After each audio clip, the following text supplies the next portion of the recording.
The Radio Memories Network is brought to you in part by Liberated Syndication, podcast publishing made easy, libsyn.com. That's libsyn.com.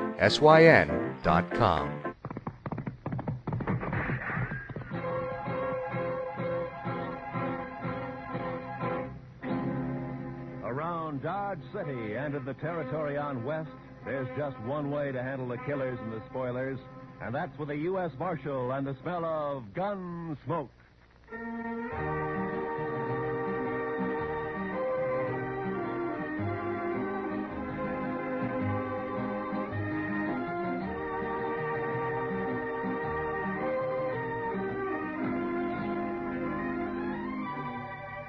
Gunsmoke, starring William Conrad. The story of the violence that moved west with young America. The story of a man who moved with it. Matt Dillon, United States Marshal.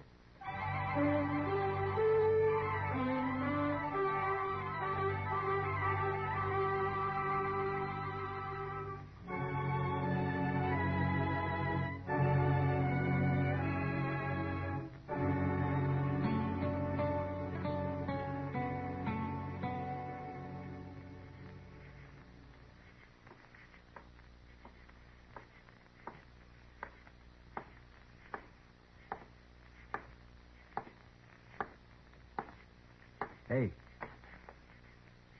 Over here.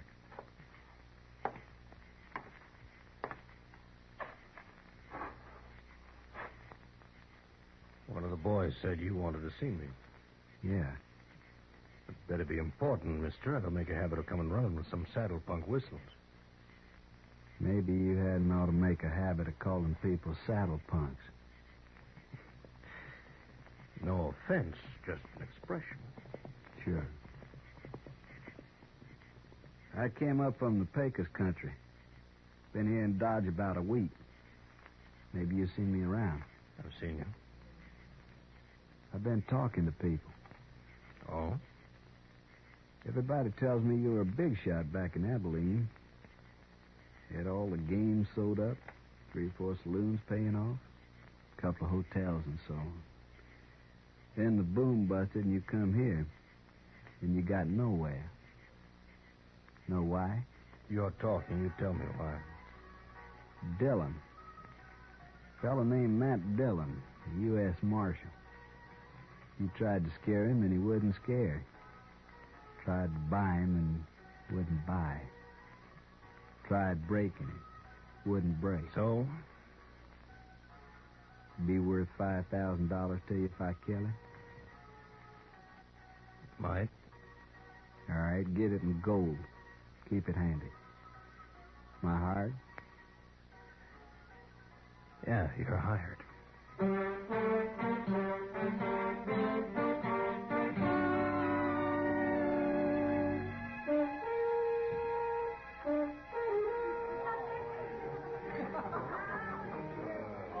Chester, I know you've been sick and you still got a cold, but is there anything else wrong? What do you mean, Mr. Dillon? Well, you haven't said 3 words in the last 20 minutes. That's not like you. Well, Mr. Dillon, did you ever get a funny feeling somebody was keeping an eye on you? Well, yeah, but... Well, I got one right now. Chester, I think you got a touch of the heebie-jeebies. Maybe. But I tell you, I know there's Well, as far as I can see, there's nobody in the whole place even paying any attention to us. Somebody is. I had the same feeling the day the Butler brothers come back from Santa Fe. Yeah? I didn't even know they was in town, but I knew somebody was getting ready to call us. And about 6 that evening, they made their play, remember? Yeah, I remember. I was one of the pallbearers the next day. Well, it's the same thing now. There's going to be trouble, Mr. Dillon. You can bet on it. I think you got the wind up over nothing, Chester. Why, the town's never been quieter. Jail's been empty for 2 weeks. Only new faces around is that bunch of trail drivers that came up from the Pecos. They're all strangers. None of them got any reason to hold a grudge. Oh, there you be. What? I've been looking all over for you, Marshal. Oh, hiya, Billy. Waited over to the jail for nigh on to an hour. I got to talk to you, Mr. Dillon. I'm sorry, Billy, but every time I give you money, you buy yourself a bottle and then stay blind drunk for 2 days. It ain't money this time, Mr. Dillon. I got something to tell you. Oh? What? Something I hear. There's a couple fellers talking over to the livery stable. They didn't see me. I was back at the water trough. Sort of, well, resting, you might say. Yeah, I know. Well, you know how it is, Mr. Dillon. A man gets dry in this prairie country, and he just What were rightly they takes... talking about, Billy? About you. One of them offered to kill you for $5,000 in gold, and the other one took him up on it. There, what did I tell you? Who were they, Billy? Do you know 'em? No, sir. It was dark, and I didn't recognize their voices. They was already there when I woke up, and they left right after that. Well, maybe it was just some kind of a joke. Oh, it didn't sound that way to me. No, sir, it's no joke, Mr. Dillon. I told you I felt it. There's somebody in this room right now, somebody who's been hired to kill you. Yeah, but who? I don't know.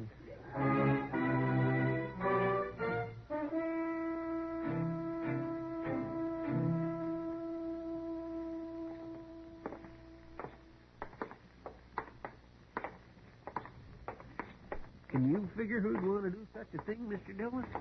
Yeah, I can figure it out, Senior. I've been talking to people. Oh? There are plenty of men here who'd think they'd do better without any law. I guess it's nothing personal. You know, personal or not, it's got me jumping sideways up my own shadow. Ah, here we are. Come on.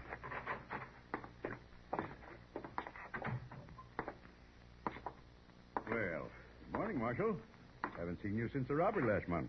Attempted robbery, Mr. Greeley. Yeah, so it was, thanks to you. Well, Mr. Dillon, the bank's at your service. What can I do for you? Give me some information, if you will. Well, if it isn't confidential... It is, but I want it anyway. Well, I hardly know what to say. Perhaps you'd better step into my office. This way, gentlemen. Thank you. After you, Mr. Greeley. Now, just what was it you wanted to know? I want to know whether one of your customers has drawn $5,000 in gold from the bank in the last few days. Any particular person in mind? No, that's what I want to find out. Well, I hope this won't go any farther, Marshal. So somebody did, huh? Who was it, Mr. Greeley? I certainly wish to make it clear that I don't approve of this man, but after all, he is a good customer, and it's not my place. Yeah, I know. Who was it? Lawson Hale. Lawson Hale? Yeah, he took the gold out just this morning, as a matter of fact. Said he was working on a cattle deal of some sort. Yeah, figures all right. Hale's tried to move in on this town ever since he came here. Every time he's tried, I've stopped him. I do hope you'll regard this as confidential. Yeah, sure. Well, Chester, we know who one of them is now. Yeah, but who's the other, Mr. Dillon? The one who's actually going to do it. Some punk who wants $5,000 real bad and doesn't care how much he has to do to get. That sure doesn't narrow it down any. Yeah, I know.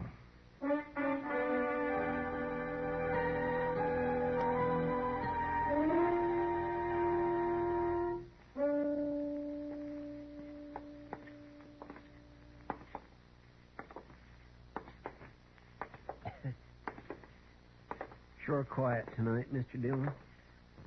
Yeah? The people out. No, not many. The moon's throwing quite a bit of light. Yeah, I guess it is. Kind of makes a target out of a man. Yeah, kind of. If somebody was to shoot somebody, this would sure be a good night for somebody. I suppose so. Mr. Dillon, Hmm? do you mind if I make a comment? Well, I thought that's what you were doing, Chester. Let's go on back to the jail and stay off the streets. This way you're just asking for it. Chester, if it's going to come, it's going to come. I'd rather meet it halfway than to sit and wait for it. Asking for it, that's what you're doing. It's been 2 days now. It gets on your nerves. When you go out to bring a man in, you know you may have trouble and you're ready for it. But this way, and not knowing who or when or where or... Yes, sir, Well, I understand, Mr. Dillon. It kindly bothers a man. Yeah. Let's walk down the Texas Trail.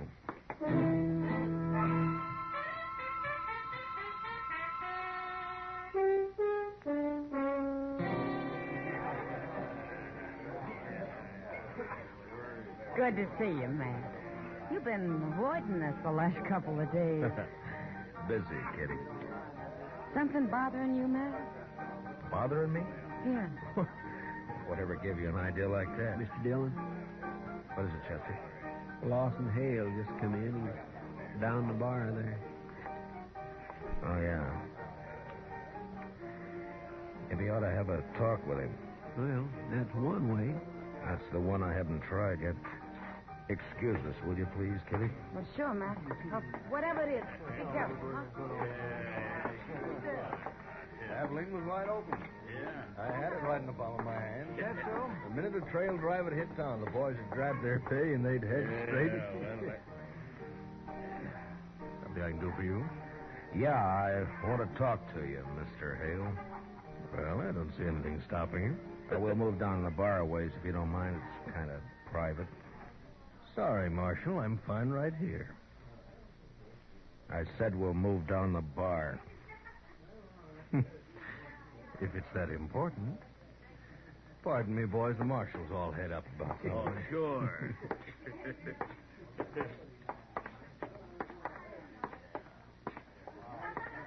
Far enough? Yeah, this is far enough. Lawson, I understand you've hired yourself a gunman. Sent him out to get me. Offered him $5,000 in gold. I don't know what you're talking about, Dillon. Wouldn't care to tell me his name. No, I don't think so. You see, I don't know anything about it. What's he waiting for? He's had 2 days now, and he hasn't made a move. Like I said, Dillon. Why don't you do the job, Hale? You're wearing a gun. Maybe save yourself some money. I've got no quarrel with you. You mean you're yellow? Scared to call your own play. I said You're a weaseling, no-good coward, Hale. I'll let it ride for the time being. Yeah, I thought you would.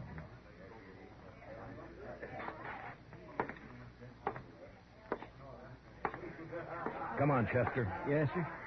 Let's go get some fresh air.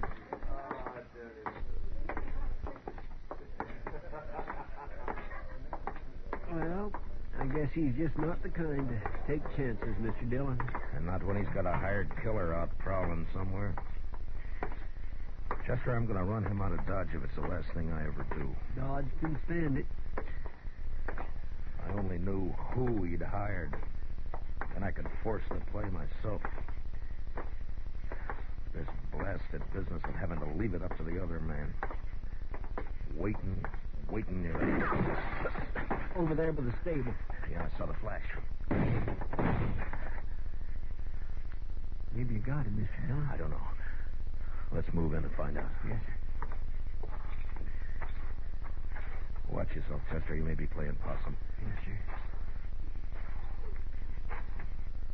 The flash was right here by the corner. Yeah.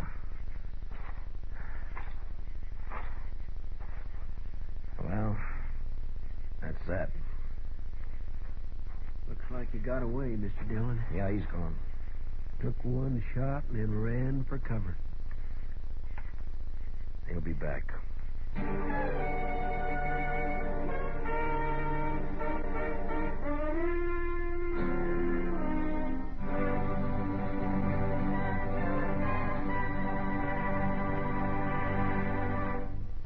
We will return for the second act of Gunsmoke in just a moment. But first, every Sunday afternoon, Robert Trout with the World News brings you up to the minute on CBS Radio. A special feature on this program every Sunday is a flying visit from one of our noted overseas news correspondents. Remember, tomorrow, for well-rounded views of the news at home and everywhere, don't miss Robert Trout with the news of the world on most of these same CBS radio stations. And now for the second act of Gunsmoke.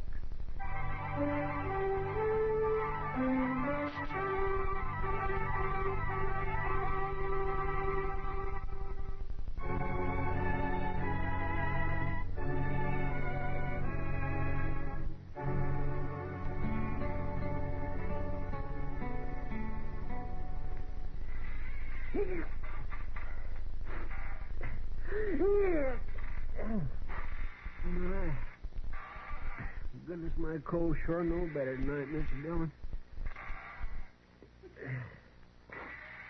My, that fire sure feels good. Yes, sir, the old jail seems kind of cozy when a man's ailing like I am.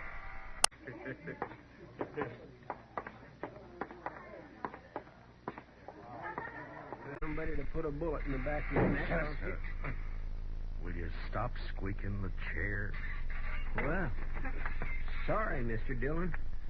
Yell at me like that soon as I'm feeling. 2 more days gone by and he hasn't made another move. Yes, sir. That cottonwood sure burns up fast. I guess I better shake down the stove, throw another chunk of wood. Wait a minute. Huh? Wait a minute. There might be a way at that, Chester. Loss and hail. That's the only fact we're sure of. Loss and hail. It'd be kind of hard to prove anything, Mr. Dillon. Who said anything about proving it? I got an idea. Come on.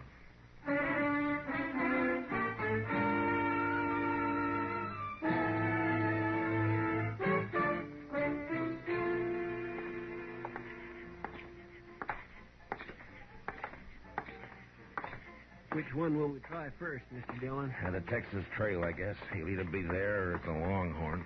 All right, Mr. Dillon. What you gonna do? Gonna arrest him, since he won't fight. You saw him back down the other night. Yes, but you got no evidence. Mr. Dillon, you can't make it stick. I don't intend to, Chester. Oh, and I don't see what... What I can do is scare him. And if I figure him right, I think he's gonna scare easy. Maybe so, but all the Ah, same... look. Look, there he is, Chester. Just came out of the Longhorn. A couple of fellows with him, Mr. Dillon. You don't suppose one of them could be... No, they're hanging around for the free drinks. There's not an ounce of nerve in the 3 dozen of them. Come on, let's take him. Yes, sir. You're right. The whole herd. Hale? Yeah? Hold it just right where you are. What seems to be the trouble now, Marshal? No trouble. Unless you want to make some. You're under arrest. What for? I'll think of something later. Stick out your hands. Whoa. You're taking me in without even making a charge? I'll remind you there's witnesses here. Yeah, so I notice. When they're not hanging around you, they're around somebody else. What have you done, Hale? Hired them, too? I asked you what the charge was, Marshal. Vagrancy. Vagrancy? As far as I know, you've never had any visible means of support as long as you've been in Dodge City. I'll match any dollar of yours with 100 better ones. Well, that's fine. That'll help pass the time. Now, stick out your hands. Oh, look here, Marshal. If Shut you up. think you... All right, Chester, put the cuffs on him. Yes, sir. All right, hold still now. What? Dillon, I'll break you for this. It's been tried before. All right, boys, break it up. The party's over. You've had your last gus pump. All right, Shule, let's go to jail.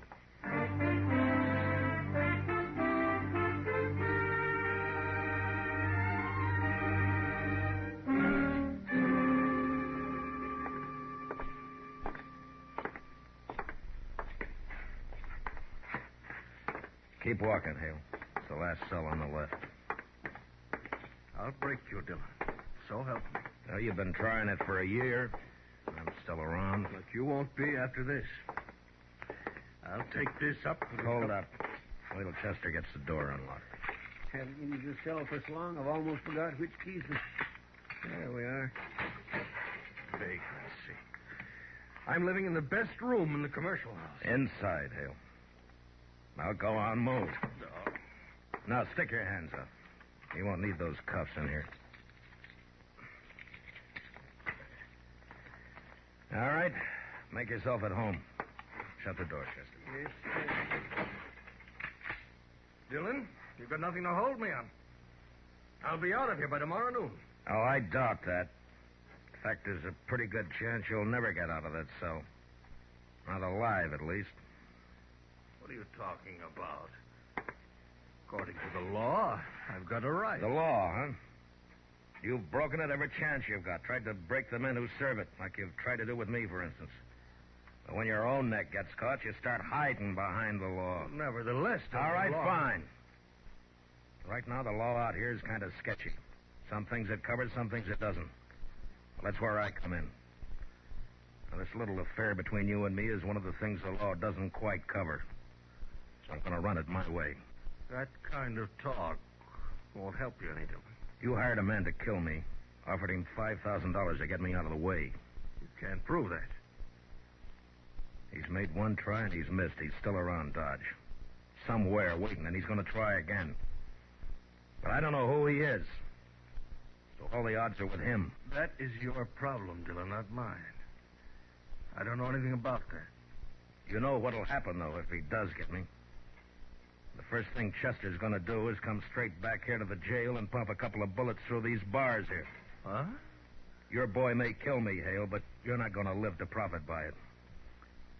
Oh, he wouldn't do it. Shoot down a helpless... Oh, neither one of you would do it. Chester and I have been friends for a long time. Why don't you ask him whether he'd do it or not? No question about it, Mr. Dillon. Of course I'd do it. Oh, no, you wouldn't. Well, you hired somebody to shoot Mr. Dillon in the back. I don't see where you got any kick coming. Well, there's your answer, Mr. Hale. That's why I arrested you. Come on, Chester. Let's go look the town over. No, it's tonight that he's going... Who's going to do what? I don't know, Marshal. I don't know anything about it. Oh, that's too bad. If I knew his name, I'd have a lot better chance, you know. So would you. Well, we'll see you later, Hale. Or anyway, Chester will. No, Dillon, you can't do it. No, don't go up. He'll get you short. Dillon, no, wait. I'll tell you his name. All right. He's a trail driver. He came up from the Pecos last week. I doubt if you know him. His name is Ed Granger. Ed Granger? Yeah, I've seen him around the bars. Dark-haired, surly-looking, scar across his cheek. That's him. Of course, I'll deny all of this in court, you understand? Yeah, sure, I understand. Come on, Chester, let's go get him.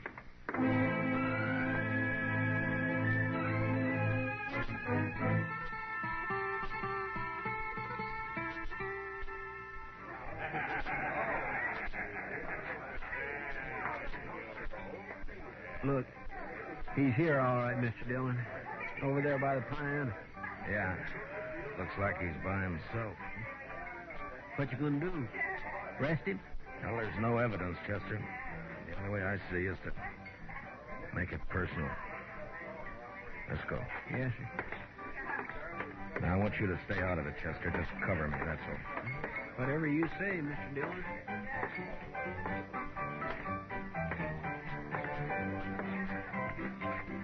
Your name, Ed Granger?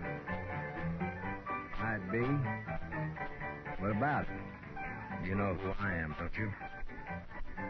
Judging by the star, I reckon you're a U.S. Marshal. You ought to do better than that. After all, I'm worth $5,000 to you. Yes, sir. Who says so? Lawson, Hale. What? Your memory's getting better, huh? I don't know what you're talking about, Marshal. Sure you do. That deal you made with Hale. He told me all about it after I threw him in jail and persuaded him a little bit. I told you, I don't know anything. You're wearing a gun there, Granger. Why don't you draw it and go for $5,000? Take a chance. This fella you're talking about's in jail. I reckon he wouldn't have anybody working for him now, would he? You tell me. I got no reason to draw on you, Marshal. Not unless my back's turned. I think you're as yellow as Hale is. This won't do you any good. I ain't drawing. You tried to kill me night before last, Granger. Can you prove that? If I could, you'd either be in jail or you'd be dead. Well, since you can't prove it, what's the argument?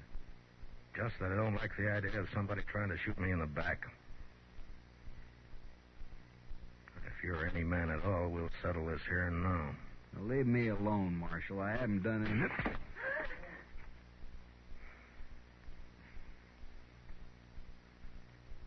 Now, you still figure you got no reason to draw on me? No reason. I ain't drawing. You got 10 minutes to get out of town. And when you're out, stay out. Don't come back now or ever. You understand? Yes, sir. You can start right now.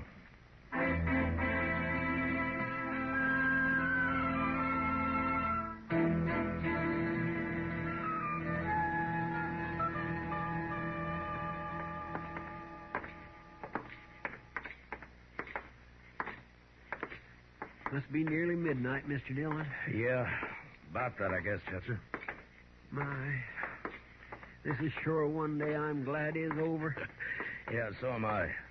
At least I can breathe a little easier now. Mm-hmm.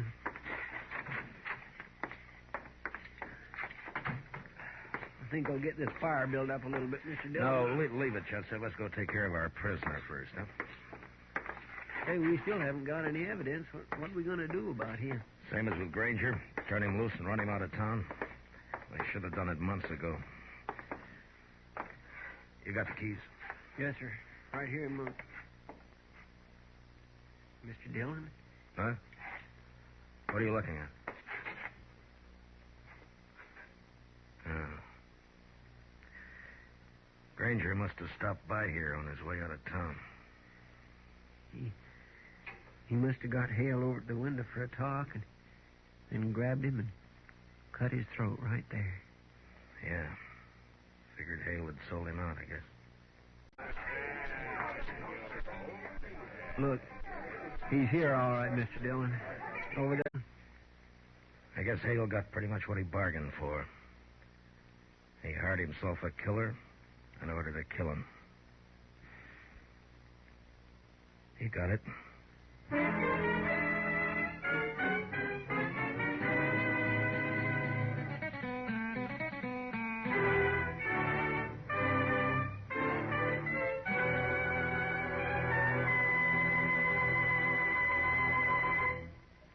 Gunsmoke, under the direction of Norman MacDonald, stars William Conrad as Matt Dillon, U.S. Marshal.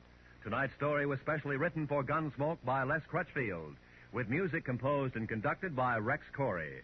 Featured in the cast were Harry Bartell, Lawrence Dobkin, Jack Crucian, and Ralph Moody. Parley Bear is Chester, and Georgia Ellis is Kitty.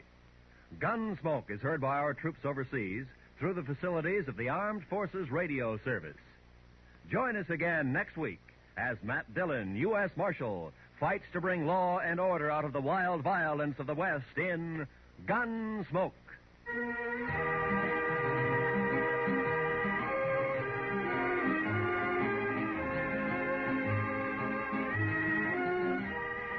Like Old Man River, the comedy just keeps rolling along every Sunday night when CBS Radio presents Amos and Andy. Tomorrow night, over most of these same CBS radio stations, the Kingfish is sure to be up to his usual monkey business. And it's sure to make a monkey out of gullible Andy Brown. Listen for yourself. Don't let one single minute of the fun get away. Tomorrow and every Sunday night, it's Amos and Andy on CBS Radio. This is Roy Rowan speaking. And remember, Edgar Bergen and Charlie McCarthy open fire on your funny bone every Sunday night on the CBS Radio Network.